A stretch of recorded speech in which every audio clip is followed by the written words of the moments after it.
भक्तजनों, माताओं, बहनों, सादर जय श्री कृष्ण। आज हम आप सभी को अधिक मास पुरुषोत्तम मास के 29वें अध्याय की कथा सुनाने जा रहे हैं। बोलिए गोपाल कृष्ण भगवान की जय। जय जय श्री राधा रमण, जय जय नवल किशोर, जय गोपी चित चोर प्रभु, जय जय माखन चोर। मात मेरी श्री राधिका, पिता मेरे घनश्याम, इन दोनों के चरणन में मेरा बारंबार प्रणाम, मेरा बारंबार प्रणाम। मोहिनी मूरत श्याम की वो मन रही समाय, जो मेहंदी के पात में लाली रही समाय। धन यौवन सब एक दिन उड़ जाएंगे, जैसे उड़े कपूर। मन मूरख तू राम भज, क्यों चाटे जगधूर। राम कृष्ण तो एक है, अंतर नहीं निमेष। इनके नयन गंभीर है, उनके चपल विशेष। राधे तू बड़ भागिनी, कौन तपस्या कीन। तीन लोक तारण प्रभु, सो तेरे अधीन। बोलिए श्री वृंदावन बिहारी लाल की जय, श्री गिरिराज धरण की जय, श्री गोवर्धन नाथ भगवान की जय, श्री बालकृष्ण लाल की जय, श्री श्याम सुंदर यमुने महारानी की जय, जगत गुरु वल्लभाधीश की जय, श्री गोसाई जी परम दयाल की जय, श्री गुरुदेव की जय, लाडले लाल की जय, आज के आनंद की जय। आज हम सभी अधिक मास पुरुषोत्तम मास की 29वें अध्याय की कथा में प्रवेश करने जा रहे हैं। जिस प्रकार आपने निरंतर 28वें अध्याय की कथा का श्रवण किया, उसी के आगे जो निरंतर कथा आती है उसमें बताया गया है कि पुण्यशील सुशील बोले, हे विभो, गोलोक को चलो, यहाँ देरी क्यों करते हो? तुमको पुरुषोत्तम भगवान का सामीप्य मिला है। कदर ये बोला, मेरे बहुत कर्म अनेक प्रकार से भोगने योग्य है, परंतु हमारा उद्धार कैसे हुआ जिससे गोलोक को प्राप्त हुआ? जितनी वर्षा की धाराएं हैं, जितने तृण हैं, पृथ्वी पर धूलि के कण हैं, आकाश में जितनी ताराएं हैं, उतने मेरे पाप हैं। मैंने यह सुंदर तथा मनोहर शरीर कैसे प्राप्त किया? हे हरि भगवान के प्रिय, इसका अति उग्र कारण मुझसे कहिए। श्री नारायण बोले, कदरे के इस प्रकार वाणी को श्रवण कर हरि के दूतों ने कहा। हरिदूत बोले, अहो आश्चर्य है, हे देव, आपने इस पद की प्राप्ति का कारण महान साधन कैसे नहीं जाना? हे प्रभु, सब में उत्तमोत्तम विष्णु का प्रिय महान पुण्य फल को देने वाला पुरुषोत्तम मास का नाम से प्रसिद्ध मास को क्यों नहीं जाना? उस पुरुषोत्तम मास में देवताओं से भी न होने वाले तब तुमने किया। हे महाराज, वन में वानर शरीर से अज्ञान से वह तप हुआ है। मुख रोग के कारण अज्ञान से अनाहार व्रत हुआ, और तुमने बंदर पने की चंचलतावश वृक्ष से फलों को तोड़कर पृथ्वी पर फेंका। उन फलों से दूसरे मनुष्य तृप्त हुए। अंतःकरण में विशेष दुख होने से पानी भी नहीं पान किया। इस तरह श्री पुरुषोत्तम मास में अज्ञानवश तुमसे तीव्र तप हो गया। हे अनग, फलों के फेंकने से परोपकार भी हो गया। वन में घूमते घूमते शीत, वायु, घाम को सहन किया, और श्रेष्ठ तीर्थ में सुंदर महातीर्थ में 5 दिन गोता लगाया, जिससे श्री पुरुषोत्तम मास में तुमको स्नान का पुण्य प्राप्त हो गया। इस प्रकार तुम्हारे रोगी के अज्ञान से उत्तम तप हो गया, सो यह सब फल हुआ।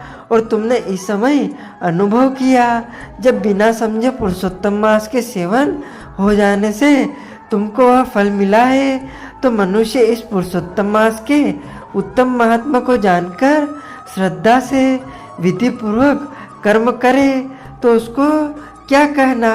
तुमने जो अपना अर्थ साधन किया है, वैसा करने को कौन समर्थ है? पुरुषोत्तम भगवान को और कोई वस्तु प्रीति को देने वाली नहीं है।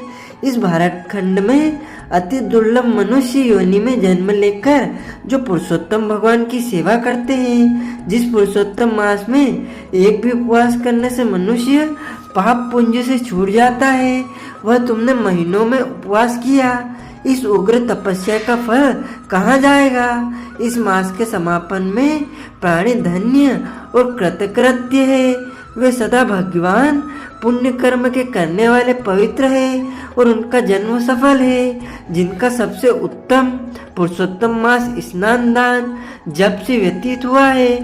श्री पुरुषोत्तम मास में दान, पितृ कार्य, अनेक प्रकार के तप, ये सब अन्य मास की अपेक्षा कोटि गुण अधिक फल देने वाले हैं। जो पुरुषोत्तम मास के आने पर स्नान दान से रहित रहता है, उस नास्तिक पापी का सठ धर्मध्वज कल को धिक्कार है। श्री नारायण बोले, पुण्यशील और सुशील से वर्णित अपने अदृष्ट को सुनकर चकित होता हुआ वह कदर्य प्रसन्न हो रोमांचित हो गया। तीर्थ के देवताओं को नमस्कार कर बाद में कालांजार पर्वत को नमस्कार किया और वन के देवताओं को तथा गुल्मलता वृक्ष को नमस्कार किया।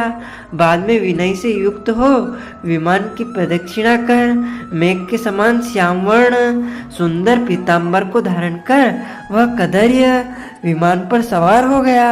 संपूर्ण देवताओं को देखते हुए गंधर्व आदि से स्तुत और किन्नर आदि को बार बार बाज बजाए जाने पर इंद्रादि देवताओं से प्रसन्न होकर मंद पुष्पवृष्टि को करते हुए उसका आदर पूर्वक पूजन किया।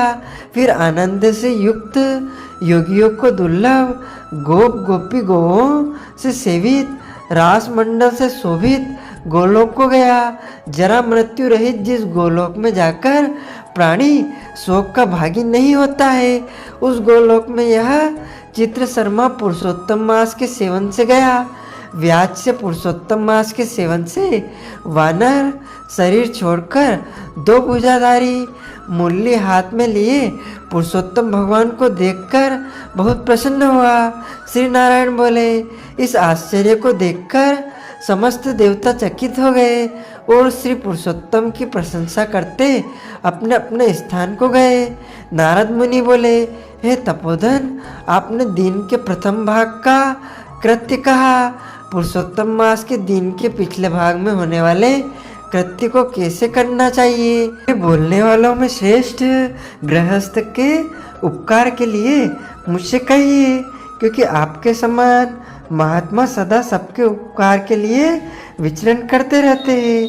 श्री नारायण बोले, प्रातः काल के कृत्य के विधि पूर्वक समाप्त कर बाद में मध्याह्न में होने वाली संध्या को करके तर्पण को करें। देव मनुष्य पशु पक्षी सिद्ध यक्ष सहर्ष दैत्य प्रेत पिशाच नाग ये सब जो अन्न की इच्छा करते हैं वे सब मेरे से दिए गए अन्न को ग्रहण करें। फिर पंच महायज्ञ को करे, उसके बाद भूत बलि को करे और काक कुत्ता को श्लोक पढ़ता हुआ बलि देवे। इस प्रकार कहकर समस्त भूतों को पृथक पृथक बलि देवे। फिर विधि पूर्वक आचमन कर प्रसन्न होकर श्रद्धा से अतिथि प्राप्ति के लिए गो दुहने से समय तक द्वार का अवलोकन करे। यदि भाग्य से अतिथि मिल जाए तो बुद्धिमान प्रथम वाणी से सत्कार करके उस अतिथि का देवता के समान पूजन करे और यथाशक्ति अन्न जल से संतुष्ट करे। फिर विधि पूर्वक सब व्यंजन से युक्त सिद्ध अन्न से निकालकर भिक्षु और ब्रह्मचारी को भिक्षा देवे। सन्यासी और ब्रह्मचारी ये दोनों सिद्ध अन्न के मालिक है। इनको अन्न ना देकर भोजन करने वाले चंद्रयान व्रत को करे। सर्वप्रथम सन्यासी के हाथ पर जल देवे, वह भिक्षान देवे तो वह भिक्षान मेरू पर्वत के समान और जल समुद्र के समान कहा गया है। सन्यासी को जो मनुष्य सत्कार करके भिक्षा देता है उसको गोदान के समान पुण्य होता है। इस बात को यमराज भगवान ने कहा है। फिर मौन होकर पूर्व मुख मेटकर शुद्ध और बड़े पात्र में अन्न को रखकर प्रशंसा करते हुए भोजन करे।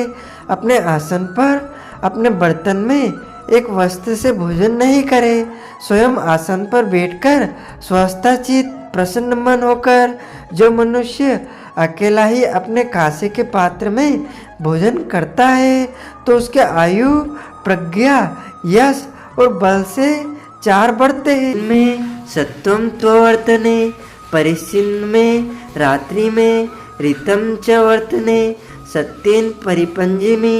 इस मंत्र से हाथ में जल लेकर निश्चय कर घृत व्यंजन युक्त भोजन करे।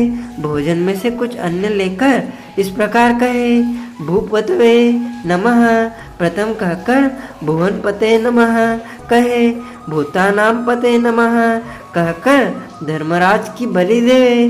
फिर चित्रगुप्त को देकर भूतों को देने के लिए यह कहे, जिस किसी की जगह स्थित भूख प्यास से व्याकुल भूतों की तृप्ति के लिए यथा सुख यह अक्षय अन्न हावे, प्राणाय अपनाय व्यापनाय उदानाय तथा सामानाय कहे। प्रणव प्रथम उच्चारण कर अंत में स्वाहा पद जोड़कर घृत के साथ 5 ग्रास जिह्वा से प्रथम निगल जाए, दांतों से न दबाए। फिर तन्मय होकर प्रथम मधुर भोजन करे, नमक पदार्थ और खट्टा पदार्थ मध्य में, कड़वा तीखा भोजन के अंत में खाए। पुरुष प्रथम द्रव पदार्थ भोजन करे, मध्य में कठिन पदार्थ भोजन करे, अंत में पुनः पतला पदार्थ भोजन करे तो बल और आरोग्य से रहित नहीं होता। मुनि को 8 ग्रास भोजन के लिए कहा है, वनप्रस्थाश्रमी को 16 ग्रास भोजन के लिए कहा है, गृहस्थाश्रमी को 34 बार गृहस्थ भोजन कहा है और ब्रह्मचारी को अपरिमित ग्रास भोजन के लिए कहा है। द्विज को शास्त्र के विरुद्ध भक्ष्य भोज्य आदि पदार्थों को नहीं खाना चाहिए। शुष्क और बासी पदार्थ को विद्वानों ने खाने के अयोग्य बतलाया है। घृत दूध को छोड़कर अन्य वस्तु आशेष भोजन करे। भोजन के बाद उस शेष को अंगुलियों के उग्र अग्र भाग में रखकर अंजलि जल से पूर्ण कर आधा जल पी जाए और अंगुलियों के अग्र भाग में स्थित शेष को पृथ्वी में देकर ऊपर से अंजलि का शेष आधा जल विद्वान उसी जगह इस मंत्र को पढ़ता हुआ सिंचन करे। ऐसा न करने से ब्राह्मण पाप का भागी होता है, फिर प्रायश्चित करने से शुद्ध होता है। पूर्वे पू अनिलये पद्म बूर्ध निवासिनाम अर्थिनामुदकम दत्तमक्षयमु प्रतिष्ठतु। मंत्र का अर्थ है, रौरव नरक में पीप के गड्ढे में पद्म अर्बुद वर्ष तक वास करने वाले तथा इच्छा करने वाले के लिए मेरा दिया हुआ यह जल अक्षय होता हुआ प्राप्त हो। मंत्र पढ़ के जल से सिंचन कर दांतों को शुद्ध करे। आचमन कर गीले हाथ से पात्र को कुछ हटाकर उस भोजन स्थान से उठकर बाहर बैठकर स्वस्थ होकर मिट्टी और जल से मुख हाथ को शुद्ध कर 16 कुल्ला कर शुद्ध हो सुख से बैठकर इन 2 मंत्रों को पढ़ता हुआ हाथ से उदर को स्पर्श करे।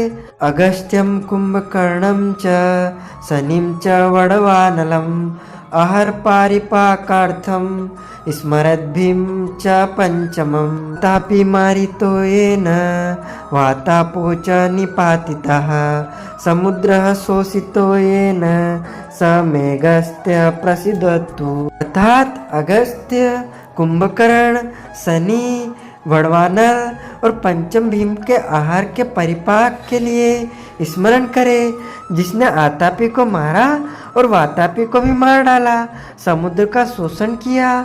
वह अगस्त्य मेरे ऊपर प्रसन्न हो। इसके बाद प्रसन्न मन से श्री कृष्णदेव का स्मरण करे, फिर आचमन कर तांबुल भक्षण करे। भोजन करके बैठकर परब्रह्म श्री कृष्ण का उत्तम मार्ग के अविरोधी उत्तम शास्त्रों के विनोद से विचार करे। बुद्धिमान आध्यात्म विद्या का श्रवण करे। सर्वार्था आजीविका से हीन मनुष्य भी एक मुहूर्त स्वस्थ मन होकर श्रवण करे। जो श्रवण कर धर्म को जानता है, श्रवण कर पाप का त्याग करता है, श्रवण के बाद मोह की निवृत्ति होती है, श्रवण कर ज्ञान रूपी अमृत को प्राप्त करता है, वह नीच श्री श्रवण से श्रेष्ठ हो जाता है और श्रेष्ठ भी श्रवण से रहित होने से नीच हो जाता है। फिर बाहर जाकर यथा सुख व्यवहार आदि करें और सर्वथा सिद्धि को देने वाले श्री कृष्ण भगवान का मन से ध्यान करें। सूर्य नारायण के अस्ताचल जाने के समय तीर्थ में जाकर अथवा गृह में ही पैर धोकर पवित्र वस्त्र धारण करे। सायं संध्या की उपासना करे। जो द्विजों में अधम प्रमाद से सायं संध्या नहीं करता है वह गोवत पाप का भागी होता है और मरने पर रोरव नरक को जाता है। कभी समय से न करने पर संकट में मार्ग में हो तो द्विजश्रेष्ठ आधी रात के पहले सायं संध्या को करे।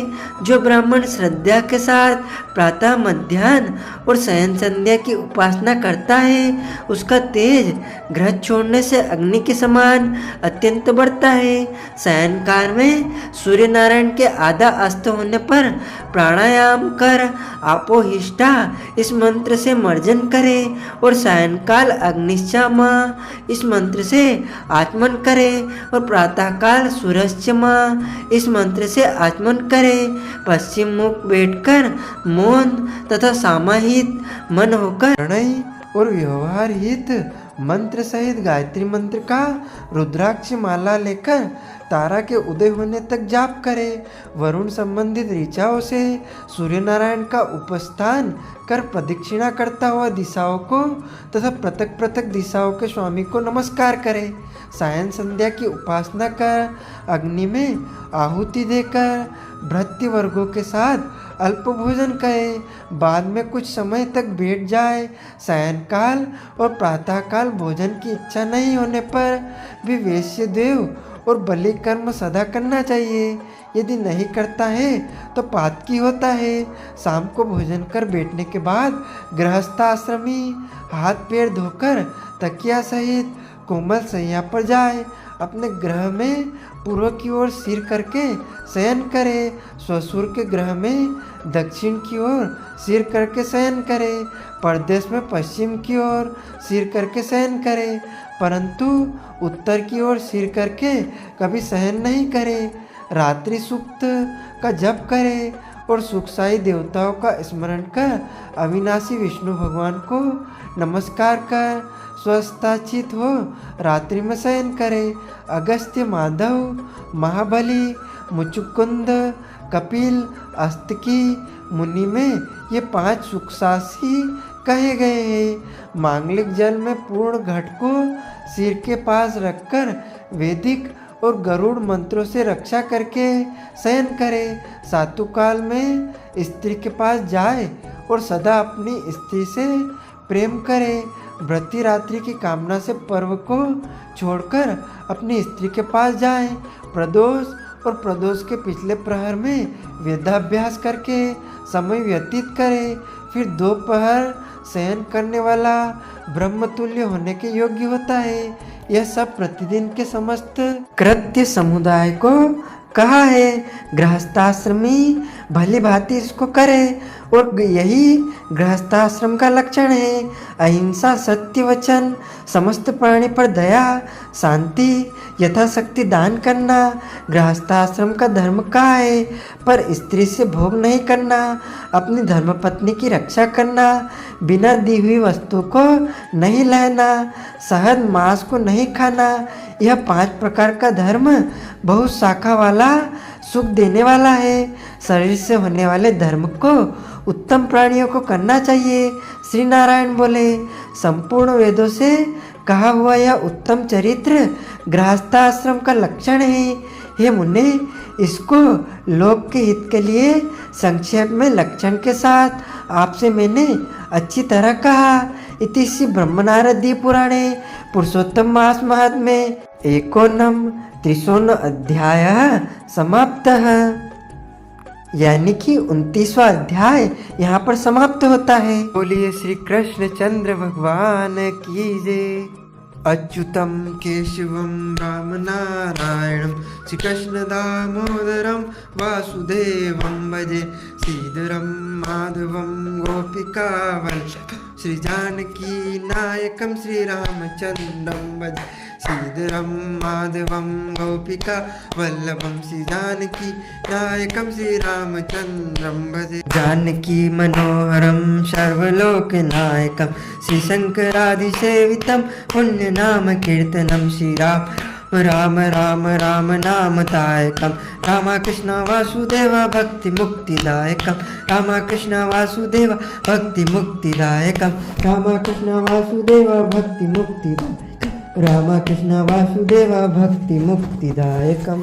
श्री कृष्ण चंद्र भगवान की जय, लक्ष्मी नारायण भगवान की जय, गोपाल कृष्ण भगवान की जय, श्री गोवर्धन नाथ भगवान की जय, श्री गिरिराज धरण की जय, श्री श्याम सुंदर यमुने महारानी की जय, गुरु श्री वल्लभाधीश की जय, श्री गोसाई जी परम दयाल की जय, श्री गुरुदेव की जय, लाडले लाल की जय। धर्म की जय हो, अधर्म का नाश हो, विश्व का कल्याण हो, प्राणियों में सद्भावना हो, सनातन धर्म की जय हो, गौ माता की जय हो, नगर बस्ती की जय हो।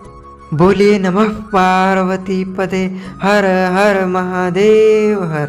तो जनों, माताओं बहनों, इस ज्ञानवर्धक वीडियो को अधिक से अधिक शेयर कीजिएगा, लाइक कीजिएगा तथा कमेंट में सादर जय श्री कृष्ण अवश्य बोलिएगा। आपको और आपके पूरे परिवार को सादर जय श्री कृष्ण, सादर धन्यवाद।